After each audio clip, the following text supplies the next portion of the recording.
There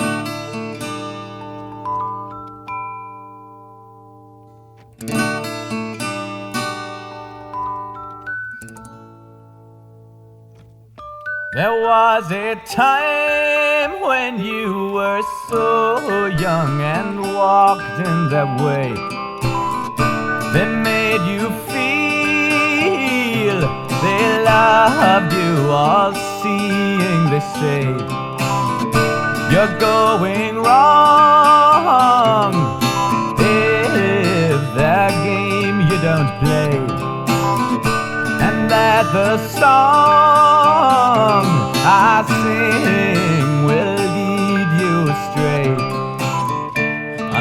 Saudações, terráqueos, tudo bem? Estou eu de novo aqui, agora em definitivo, hein, para falar dessa viagem sonora chamada Jethro Tull. Lembra? Bom, vamos lá, comecemos do princípio, óbvio, tá? Bom, pessoal, Jethro Tull é uma banda que começou suas atividades no princípio da década de 60, tá? 60 para 61, né? Como é que era composta essa banda? Gente, ela é composta basicamente, inicialmente, de 4 integrantes, tá? Bom, o primeiro integrante, pessoal, que eu acho que é a chave da banda, tá? É um cidadão que se chama maluco completo, chamado Ian Scott Anderson, tá? Nascido na Escócia, tá? Em 1947, se não me engano, ele migrou, né, quando era novinho, para a Inglaterra. E já na escola, né, ele já começou a fazer contatos interessantes com seus futuros amigos de banda, né? Tá? Então todas as grandes bandas começam nas escolas, né? Você sabe disso. E com o Jethro Tull não foi diferente, né? Então Ian Anderson, né, esse maluquete, né, completo, tá? Ele, desde a escola, ele conheceu alguns caras que futuramente, né, ingressariam no próprio Jethro Tull, já formado, né? Um deles era um grande amigo chamado Jeffrey Hammond, que veio posteriormente a participar da banda também, tá? Teve um outro cidadão chamado John Evans, tá? Que posteriormente também vai integrar a banda, mas não no princípio, tá? Então, era um bando, né, de moleques de escola, tá certo? Que gostavam, né, tá? Dessa ideia da música, tá certo? E que de repente se uniram para fazer uma coisa um pouco diferente, certo? Tá? Bom, o Ian Anderson, né, era um cara muito interessante e ele desde o princípio ele tocava muito bem violão, tá? Né, outros instrumentos, piano, tá? Ele tem uma formação em piano também, né? É um bom vocalista, tá certo? Além de ter uma presença de palco fantástico que deu a cara, né, tá? E que influenciou muitos dos outros integrantes do Jethro Tull. E o mais interessante, pessoal, é que ele se interessou por um instrumento que no rock, tá, não tem muito apelo, né? Tá? Qual é? Gente, a flauta transversal, incrível, tá? É uma das bandas, né? Uma das poucas bandas no rock progressivo, tá, que injeta aí a flauta, né, como um instrumento importante, né, melódico, tá certo? No som, tá? E trazendo uma aura toda irlandesa, escocesa, britânica, né, folclórica para o Jethro Tull, tá? É essa banda que a gente vai começar a comentar a partir de agora, tá certo? Bom, a partir daí, então, pessoal, o Ian Anderson, né, nesse começo de banda, tá? O que ele faz? Ele não chama imediatamente os seus amigos, isso que é interessante, né? Ele conhece um baterista chamado Clive Bunker e, por intermédio desse baterista, acaba conhecendo um cara chamado Glenn Cornick, que é, né, o baixista da banda, né? Bom, faltava então, pessoal, para completar, né, um guitarrista, tá? Aí ele conheceu um cara chamado Mick Abrams, tá certo? Que era um guitarrista muito tendente ao blues, tá?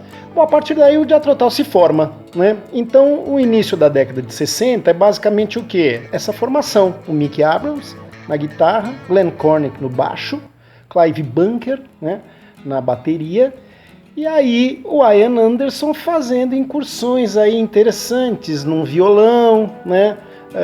De vez em quando num piano e introduzindo a flauta como uma novidade, tá? Só que aí, pessoal, o que acontece? Eles ficam muito tempo, né, em clubes, em festivais, né? Então eles ficam arriscando, né, tá certo? Entrar no mercado fonográfico, né? E aí, então, eu particularmente considero que a banda toma um boom mesmo, né? Ela começa a se manifestar, tá, em 1967. Tá, aí sim, pessoal, aí a banda pode-se dizer que o Jethro Tull está formado e logo na sequência lança o primeiro disco, que chama This Was, tá certo? Bom, esse primeiro disco, pessoal, particularmente, como eu falei já, não tem a cara do Jethro Tull, tá? É uma banda meio de blues, né? Rhythm and blues, tá certo? Tem umas pitadinhas aí de jazz, tá? Que é exatamente o que eles pegaram, né? Nesses festivais que eles participaram, tá? E, claro, né? Tem um rock and roll ali no meio, você percebe, né? Que tem uma tendência de um rock, né? Um hard rock ali, tá? Mas não tem essa cara, né? Não tem essa vertente que formaria o Jethro Tull depois, essa vertente mais folk, né, mais direcionada para um rock progressivo, tá? Então o primeiro disco realmente não tem essa tendência, tá bom? Bom, pessoal, eu particularmente considero então o Jethro Tull, da forma que eu concebo, né, a partir do segundo disco, tá? Esse sim, chama Stand Up, e que dá a cara do Jethro Tull inicial, né? Aquilo que eu falei no vídeo passado, né? Aquela coisa bem riponga, né? Tá certo? Com certeza, né? É aquela ideia de você pegar uma mochila, botar nas costas, sair no trilho de trem, tá certo? Tá? E obviamente, né? Encarar o mundo, né? De uma maneira bem livre, tá? Então essa aura, né, hippie aparece no stand-up, tá? O stand-up é baseado nisso, né? As letras basicamente são isso, né? É uma música que chama Back to the Family, né? O cara que tá longe de casa e quer voltar para casa, quer voltar para a família, né? Enfim, tem uma série de grandes músicas, grandes temas que tem exatamente essa conceituação hippie, né? Tá? Essa voz elevada para a liberdade, sabe? Né? E que é realmente o perfil que o Jethro Tull passa a ter ali, né? Tá? Então tem músicas fantásticas ali que eu acho, tá certo? Tem, por exemplo, tem uma que chama Nothing is Easy, né? Que eu acho muito boa, né?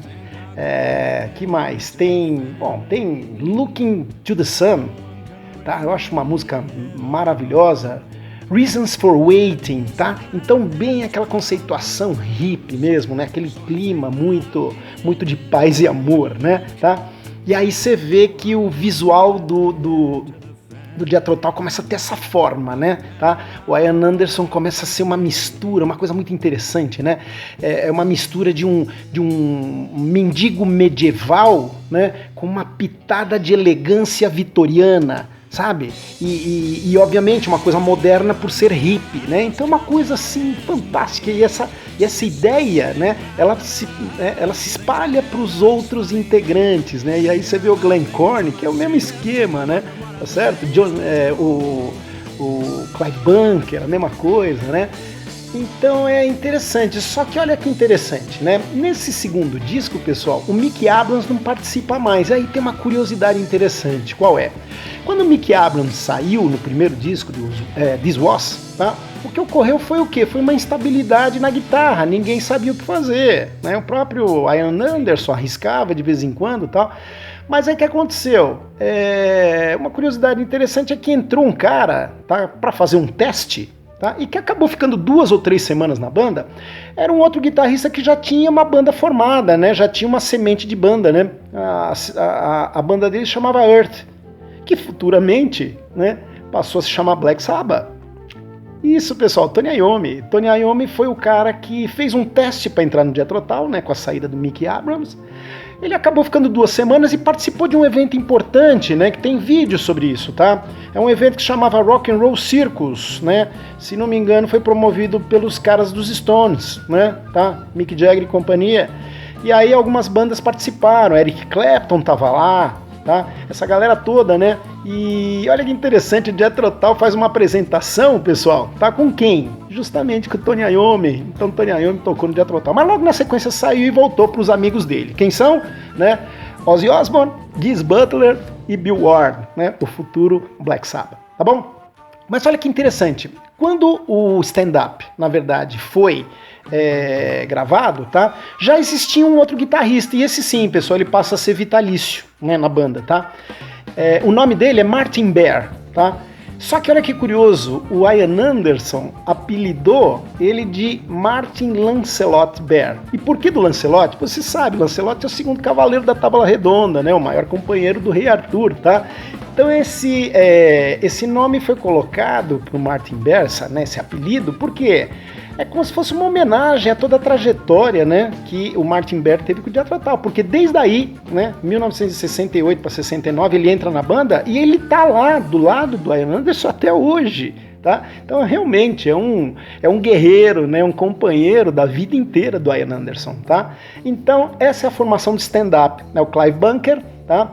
O Glenn Cornick, o Martin Bear, né, tá? E o Ian Anderson, né? E aí, aquela roupagem hippie que a gente já conhece, tá? E que se expande, obviamente, para o próximo disco chamado Benefits, tá? O Benefit também é exatamente a mesma conceituação do disco anterior, tá certo? Com faixas fantásticas, né? Tá? Tem uma que eu gosto muito, chama With You There to Help Me, que abre o disco, né? Nossa, fantástico. Tem outra que diz Nothing to Say, tá? Enfim, tem uma série de músicas, né, que eu acho que são incríveis, né, tá no Benefit também, tá bom? Beleza? Então esses dois discos, né, ou seja, o segundo e o terceiro, é que dão realmente a cara, né, tá, pro Jethro Tull inicial, que é exatamente aquela conceituação do rock britânico hippie, né, tá? Bom, pessoal, passado o Benefit, então, tá, aí sim vem o quarto disco. E esse sim é considerado, pessoal, obra-prima, né, dos caras, tá bom? E é uma unanimidade, pessoal, todo mundo que gosta de música, né, todos os críticos de rock, não só de rock, né, tá? Eles afirmam que esse disco realmente é uma obra-prima, tá? Por quê? Porque todo mundo que gosta de jazz, tá? O cara que já escutou, né, o Jethro Tull e gosta de jazz, ele gosta desse disco, tá? O cara que gosta de clássico, o cara que gosta de progressivo, todos eles afirmam, né, que é um grande disco, né? Inclusive a galera do heavy metal, hein, tá? Eles também, né, eles batem continência pro Jethro Tull nesse disco. Por exemplo, Steve Harris, o baixista do Iron Maiden, ele uma vez declarou que realmente, né, o disco de cabeceira dele é esse quarto disco do Jethro Tull, tá bom? Qual é o nome do disco, pessoal? Aqualung, tá? Aqualung significa basicamente o quê, pessoal? Lung é pulmão, tá certo? E aqua, aquático. É a designação dos tanques de oxigênio, tá? E aí o porquê do nome aqui interessante, tá? Gente, a princípio, muitos críticos concordam que esse disco é conceitual, apesar do Ian Anderson sempre ter negado, tá bom? Agora, ao meu ver, ele realmente é conceitual. Por quê? Porque eu tenho uma sensação sobre o disco que eu gostaria de contar para você rapidamente, tá? A ideia é a seguinte, o disco passa por descrições cotidianas, tá? Agora, o interessante é que surgem personagens que acabam se repetindo em outras músicas, de uma maneira ou de outra, tá? E um desses personagens, tá, é designado como se fosse esse nome, Aqualung, tá certo? Ele representa um mendigo, pessoal, que está sentado numa praça observando o movimento, né? Ele observa as meninas novinhas e tal. E ele tem, obviamente, o quê? Intenções bastante escusas, né? É um cara meio grosseiro, sujo, sórdido, né? Tá? E aí, olha que interessante, o nome Aqualung se refere a ele de que maneira, pessoal? Tá? É como se ele fosse um sobrevivente, né, de um ambiente inóspito, tá? Porque essa é a ideia do Aqualung, né? Ou seja, os tanques de oxigênio permitem que você sobreviva num ambiente inóspito, que é o fundo do mar, tá certo? Então essa ideia, né, essa metáfora é passado exatamente dessa maneira no Aqualung, ou seja, um mendigo, né, um cara excluído, tá certo? Um cara inválido, né? É um cara que não tem vez na sociedade, tá certo? E ele tá tentando sobreviver sempre num ambiente inóspito. E o que é? É exatamente aquela estrutura social, né, absolutamente moralizada, né, religiosa, tá certo? Tá? E ele tem que sobreviver de um jeito ou de outro nesse ambiente, tá certo? Tá? E olha que interessante, né? Tem uma outra música chamada Cross-Eyed Mary, tá? Que é basicamente a tradução é Maria Vesga, que representa, na verdade, o quê? Uma outra personagem, né? Quem é essa personagem? Ela é uma menina, tá? Que aparentemente tem atributos interessantes, talvez de uma beleza, tá certo? Tá? Apesar de ser, né, vesga, como ele mostra, né? Parece que essa menina se oferece para pessoas ricas e idosas, tá? é uma trapaceira, tá certo? Tá? Não chega a ser uma prostituta, veja bem, isso não é diretamente mencionado no disco, mas também é uma pessoa com intenções escusas, né? Então ela tá sempre criando golpes, tá, contra idosos que têm dinheiro. E o detalhe é que ela realmente parece ter algo que, tá, algum tipo de relacionamento com a Aqualung, né? Ou seja, eles estão mancomunados para criar e aplicar golpes, né, na alta sociedade inglesa, tá certo? E aí, olha que interessante, em algumas outras músicas, principalmente no lado B, aparece uma crítica direta à igreja. Por exemplo, tem uma música chamada My God, tá? Tem outra que chama Locomotive Breath, né? E essas músicas fazem uma crítica à igreja, uma crítica bastante ácida, tá? Ou seja, eles denunciam basicamente, né, como se a igreja tivesse sido, né, ao longo de toda a história medieval, né, tá, até chegar nos dias de hoje, um acumulador de riquezas, né? Então a igreja é uma acumuladora de riquezas e de poder, né? E então surge exatamente, pessoal, essa noção, né, de uma crítica social. Ou seja, pessoas excludentes que têm que sobreviver com golpes, né, porque não tem vez numa sociedade de uma nobreza, né, de uma elite pré-estabelecida.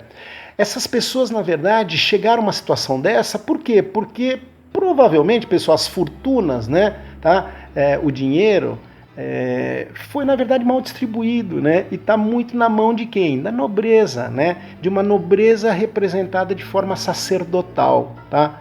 Tá certo? Então olha que interessante, existe esse paralelo, esse abismo, né, entre uma elite moral cristã associada à igreja inglesa desde os primórdios, né, da sua criação, em contraposição a uma sociedade absolutamente decadente que sobrevive de golpes, né, do dia a dia, tá? Sobrevive de alguma maneira, né, respirando, né, Aqualung, tá certo? Respirando com tanques de oxigênio dia a dia. É matar um leão por dia, essa é a ideia, tá certo? Então, aparentemente, pessoal, esse disco realmente é conceitual, tá certo? E eu acho um dos discos assim mais absurdos de todos, tá bom? Então, confere lá, tem algumas músicas que são fantásticas, tá bom? E um detalhe interessante, pessoal, é que já nesse disco, né, a formação já não é a mesma. O Ian Anderson chama o Jeffrey Hammond, tá? O amigo dele, para baixista, tá? E o John Evans, tá? Que também era um amigo de infância, que já foi citado antes, ele assume os teclados e o piano, tá? Então a partir daí o Jethro Tull passa a ser um quinteto, né? É o Ian Anderson, tá certo? É o John Evans, é o Jeffrey Hammond, o baterista, se não me engano, é o Clive Bunker ainda, tá? E o Martin Lancelot Bear, tá certo? Essa é a formação nesse disco especificamente, tá bom? Beleza? Bom, pessoal, então encerrado o Aqualung, que é um dos discos mais importantes da banda, né? Eu acho que é uma obra-prima da banda, tá? Aí logo na sequência, pessoal, eles lançam outro disco que a princípio era para ser um disco ao vivo, né? Tá? Foi lançado como duplo e um dos lados de um dos discos é ao vivo, tá? Mas era para ser um projeto ao vivo e não vingou, né? No final das contas eles acabaram completando o disco com alguns singles que eles tinham lançado antes, né? E algumas outras versões, né? Tá? Um pouco diferentes de algumas músicas já tocadas em outros álbuns, tá? Mas de qualquer maneira, apesar de não ter sido, né, o que eles queriam que fosse, né, um disco ao vivo, o disco acabou tomando uma elegância muito grande, né? Então é um disco elegante, tá? Nas composições, tá? Eu acho que é um dos discos ótimos do Jethro Tull nessa fase, tá? Muitos críticos dizem que é o auge do Jethro Tull nessa fase, tá? Então, até a capa, você percebe a capa, por exemplo, tem uma elegância muito interessante, né? Aquele visual, né? Aquela figura do Ian Anderson tocando flauta com uma perna só, né? Uma outra levantada, só que é uma capa como se simulasse um livro antigo de capa dura, sabe? Tem um ator que chama Living in the Past, né? Vivendo no passado. E é um disco que realmente vale a pena escutar porque tem faixas incríveis, assim, que tem exatamente esse auge, né, dessa vertente hippie do Jethro Tull, tá? Eu acho que é um dos discos importantes aí que fecha, na verdade, esse tipo de período inicial, que são esses 5 discos aí, tá bom? Tá? Então realmente é um disco que vale a pena escutar. Tá rolando uma aí, tá? E só para você sentir o clima, né? E eu vou ficando por aqui nesse primeiro vídeo, tá bom, gente? Porque repara, é um trabalho homérico, né? Tá? A gente só falou dos 5 primeiros discos do Jethro Tull nesse segundo vídeo, né? E aí a gente não falou do aspecto, né, o novo aspecto folk que ele vai ter posteriormente.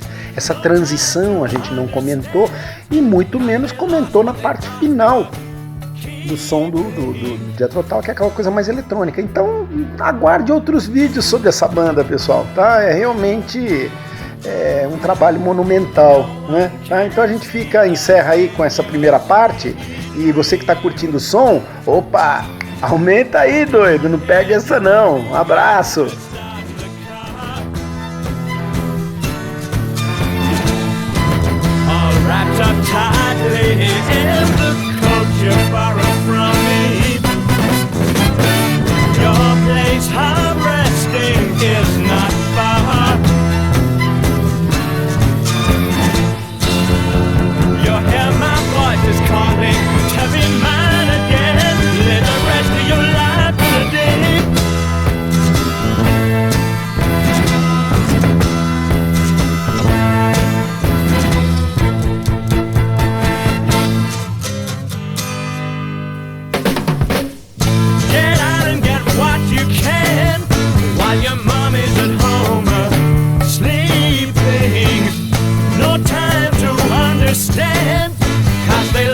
They thought they were keeping.